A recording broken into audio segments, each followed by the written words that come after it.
Welcome to the Women and Money Empowerment Show. My name is Yulin Lee, and I am your host. In these episodes, you will hear my heart-to-heart conversations with women from all walks of life, sharing their wisdom and their journey to success.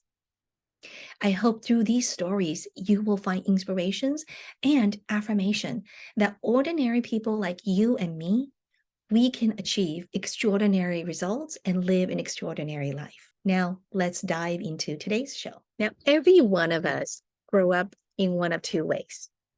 We either become like our parents or we turn out to be just the opposite of them. And either way, it just shows that we are hugely influenced and impacted by our parents, their belief system, their values, and their habits. So this is what I want to talk about today.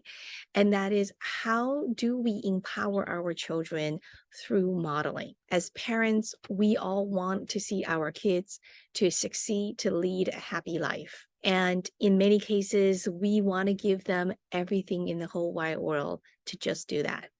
And so that's the reason I want to do this, is because there are some things that we can do very simply to give them the best chance, to empower them through our own behavior modeling, right? So to be the good role model that all of our children really deserve. A very common money story that I hear from many of my clients is that they get different messages about money growing up from their parents.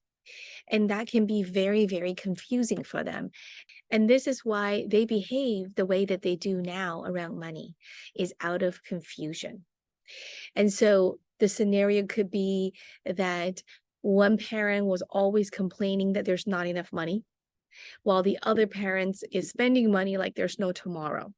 Right. So as a child, they get these different subliminal messages. And as a result, they get very confused about money. And that confusion gets carried into their adult life, and it manifested in different ways in how they behave around money in all areas of their lives. I once heard a story from a woman who remembers growing up, going to the mall with her mom and her grandmother every single weekend. Now imagine the kind of message that this mother and grandmother is sending to this little girl. And I really think that this story is probably the basis for the term retail therapy. So you might think, hey, so what is wrong with retail therapy? Well, from a pure financial money perspective, it is easy to overspend. If we go to the mall every single weekend, it is easy to live beyond our means and that become our lifestyle. And eventually it will catch up to us. Right. And then from a psychological perspective, it also subliminally suggests that maybe money can solve all of the problems. But in reality, we all know that is not true. And so then the question is, how do we model for our children? So there are three ways that I want to share with you today, three different areas in our life that maybe we can become watchful and mindful in how we do in our own lives, and how we role model that for our children, right? So the first area is our language. Words have power. And watch how you talk about money in front of your children. Do you ever talk to children about money in the following way? Maybe there are times where, we joke about somebody, maybe somebody in our neighborhood with nice cars parked outside, or, whatever the scenario may be. And that this person or this neighbor looks like, oh, they're rich and famous, or they're rich and maybe famous, I don't know. But the joking comment would be, that must be drug money, right? So I hear that a lot as a joke. But even with the joke, it forms certain subliminal messages in our children's mind when they don't actually understand everything yet. And so what they end up doing is associating money with bad things, with evil. All right. That may be another phrase that you might have used in front of your children is, well, we don't have money for that. Or, we're poor, we can't afford that. Or something like, money is hard, or making money is hard. So you might say, well, but they're true. that we don't have the money. We can't afford the things that my kids want. And I get that. And I definitely don't want to undermine the amount of effort it takes to make money. But even in this scenario, and if we want to be mindfully inspiring to our kids, then maybe there are some things that we can tweak in the language that we talk to them in, and that could maybe plant a different kind of seeds in their brain. So, for example, rather than saying, oh, it's hard to make money or do anything, we can say things like, it's not easy. So you will still be stating the same fact, but the words that gets imprinted in your kid's mind is not hard. It's easy because our subconscious doesn't understand negatives. So I suggest that you make a list of the words or phrases that you normally use, that you normally say, maybe whether it's as a joke or just really seriously telling your kids about it, or just even saying it to yourself in front of your kids. Make a list of all those. And if you don't have a list now, and if you say, oh, I don't know what I say about money, well, then start paying attention. And then over time, you can, the next time a thought or a word pop out of your mouth, write them down, take a note. And over time, you'll accumulate a list. And so from the list, I suggest that you sit down and take some time and go through the list and really ask yourself this honest question. Is this a positive statement or is this a negative statement? Because in this particular case, it's actually not about true or false. Because I find a lot of times people say, well, right, it's true I don't have money. It's true that I can't afford things. Or it's true I feel like I'm always struggling with money. We're not talking about whether it's true or false. What we want to shift is to paying attention to whether we're making a positive statement or a negative statement. And this is one of the ways to really shift our mindset and get us out of the stuckness in wherever the rut that may be. Okay, so I suggest this little exercise for you to do for yourself. And then once you kind of get the hang of it, you can start sharing that with your kids. Or maybe the next time that urge to say that statement, the old languages that you use, if you catch yourself in the moment, maybe you can start rephrasing it and say it differently in front of your kids. Because I can tell you that those words that come out of your mouth really make an impression on your kids' mindset, and they may not regurgitate back to you at the current moment, but it does get imprinted into their brain, and that will become how they operate in the future as an adult, in their adulthood. Okay, so because I've seen that over and over again. So this is where we really wanted to rewrite not only our stories, but to help our kids to write a positive story to begin with, right? Instead of rewriting, to just write a brand new positive story around money. So the second area, the second thing that you could do to become a better role model is to look at your actions. How are we behaving around money as parents? So do you have plans and do you have a tracking system for monitoring your finances? In the very simplest form, do you have a spending plan each month? And are you tracking it every month according to your plan? And so again, in the next time your children is asking for a toy, for example, rather than telling them, we don't have the money for it, how about we change those words a little bit and say, it's not in our budget right now? And the different psychological impact is huge, because if you keep telling your kids, we don't have money for it, we don't have money for it, literally that will become their identity. I've talked to so many women because that's how they feel about themselves. And it really comes from listening to those words from their parents over and over again. But if you say, hey, you want this toy, but it's not in my current budget right now, it just means that's the current state of our being. But that could change, right? Maybe over time, I could include a line item for toys in the future, right? And so it's not changing any facts, but you're just stating more of a matter of fact. And also it gives hope that maybe it can be included in the budget going forward at some point. Right. Now, the opposite scenario is also very common, right? Is that when you don't have a budget and as a parent, you want to give your child the whole world. So whenever they ask for something, you oblige, right? And then the stress comes to you and you get stressed out at the end of the month when you see the credit card statements, when you're looking at the new balances and you say to myself, oh shit, right? How do I make this payment this month? And maybe you can't. So then you start paying interest and then carry forward. And then that stress gets carried into other parts of your life as well.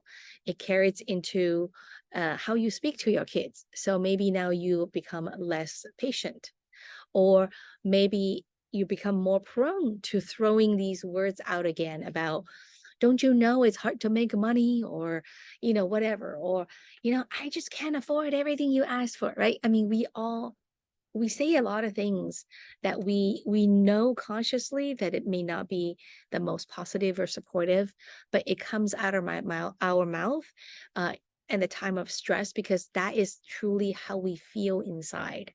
And so to really just kind of avoid all of that is to really kind of look at our behavior and say, are there any adjustments I need to make?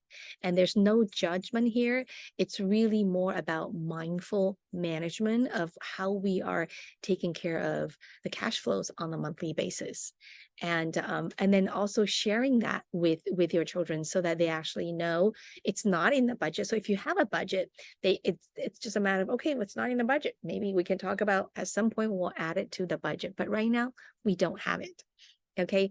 And so without awareness, what happens is this vicious cycle continues. And then again, over time, over and over again, then it becomes the identity gets imprinted in our children's mind. And that's how they when they become an adult, that's how they see themselves as well. So here's another suggestion for how to kind of work around it in this area, which is around our own behaviors around money, is that I suggest that you start creating a system for managing your finances. That could be a spending plan, that could be some software, some app on your phone tracking your expenses, that could be also on a regular basis you're looking at your investments, you're tracking how you are doing overall, not just your spending, because we're not living for spending, right? We are living to have a great life, and we're living for a great life experience. So that means we need to look at overall, we need to look at everything. Okay. And so once you do that, depending on the age of your children, you can share some of what you do or what you're doing with your children. And so if they're little, maybe you can, create a savings plan with them and say, hey, how about we do this together? You do something, mommy does something, right? We do this together. Or if your children are already in their teenage years, that they have enough comprehension that maybe it makes sense to go over the budget with them. And so for them to see, what it takes to run a household. One of the the greatest feedback I got from one of my students when from my financial literacy class for teens, was from a student that said, while doing his homework, which is creating his own budget, and I asked him to share that with his parents, and he said, well, my parents showed me and shared with me their budget, and it completely opened my eyes and my mind, because I thought I knew kind of everything, but it turns out there's so many other things that I didn't realize that we had to pay to live the lifestyle that we have today. And so by helping them to see what it really takes to run a household, to live the current lifestyle that you have, it's a huge leg up for your kid to get ready for the real world and be on their own. Okay, so do this for yourself, and then share it to the different level, at the different level with your children, depending on their age. So it's age appropriate. Okay, so one last area is about our teaching. Like, what are we teaching our kids about money, right? And so this part is really about becoming very, very intentional about what we will teach our kids about money. And so now you might say, well, but I don't know how to teach my kids because I don't really know myself, right? So let me say this. There are always teaching moments with your children, even if you don't think you know anything. Okay. Now, what you can do is you can demonstrate to your kids that when you don't know something, you can learn. So instead of avoiding it, not talk about it, right? Because you feel uncomfortable, so you don't talk about it. And that's another message we're sending to our kids, is that money is not something that we talk about. And that maybe subconsciously they're also getting that, or maybe my mom and dad they're going through a tough time and they're having a hard time with money and they don't talk about it. So there's this unintentional guilt that gets built in around the concept and idea around money. So we do want to talk about it, right? So when it comes to, you feel like, oh, I don't know anything, then you know what? Show them that you can learn. Okay, so I'll just make up an example here. So maybe you have received a letter from your bank. Maybe they're offering you something, or maybe it's something else. In any case, you don't understand it. So rather than toss it in the recycle bin, maybe you can, say, hey, you know what? I'm going to Google it and to really try to understand what are they offering? Because there are times I also hear from our clients that they're getting letters and they're getting messages from their bank, and they don't understand it and they just end up ignoring it. They either miss opportunities or they end up accumulating fines and fees because they're ignoring it. And so through our own learning, we can teach our kids to go learn too. So teaching doesn't necessarily mean that teaching the knowledge. In fact, the best teaching isn't about information transfer. The best teaching is really about empowering and inspiring others to take actions and to become self-sufficient and self-empowered. And that is what we want for our kids. And so by you role modeling for them that, hey, when it comes to money, I don't really know much. I didn't learn when I was a kid, but you know what? I'm ready to learn. I'm ready to go, Google it, go take actions, or go sign up for a class, whatever that might look like. Show them that you are taking action. And by you doing that, by you role modeling for them, it will also, they'll copy your behavior. They'll model after you. So I hope this has been helpful. Again, 3 areas where you can start working on in your own life to become a more savvy, role models for your kids in around the area of money. So I will recap again. Number 1 is our language. Watch what we say in front of our kids, to our kids about money. Okay. And then rephrasing them in a positive way, in a inspiring way, for them to start building positive relationships with money. Okay. Now, step number 2, or the second area, is our action. You can role model through your own action and show them how you're doing it by having a plan, sticking to it, tracking it, adjusting it, and you're just always working with it. And the more you do it, the easier it gets. And so it just shows your kids it's actually not that hard, right? Even if they don't have to do anything, it's not that hard. So that's the best role model, is through your action. And then the third area is teaching, is becoming intentional in what we teach our kids. And, you can teach them behaviors around, again, how to deal with money. And then, but of course, if you have some knowledge, definitely pass it on to your kids as well. All right. I hope that was helpful. And again, I am available. You can find me on social media, Facebook, Instagram, LinkedIn. And so if you have any feedback, comments, feel free to reach out to me on any of those platforms. Thank you for tuning in to the Women and Money Empowerment Show. If you ever have doubtful moments about yourself, your capability, or your worthiness, please remember to keep coming back to these stories and lean in. Draw the wisdom and strength from these incredible women, and know that you also have what it takes to live a fulfilling life. Until next time, have a fabulous day.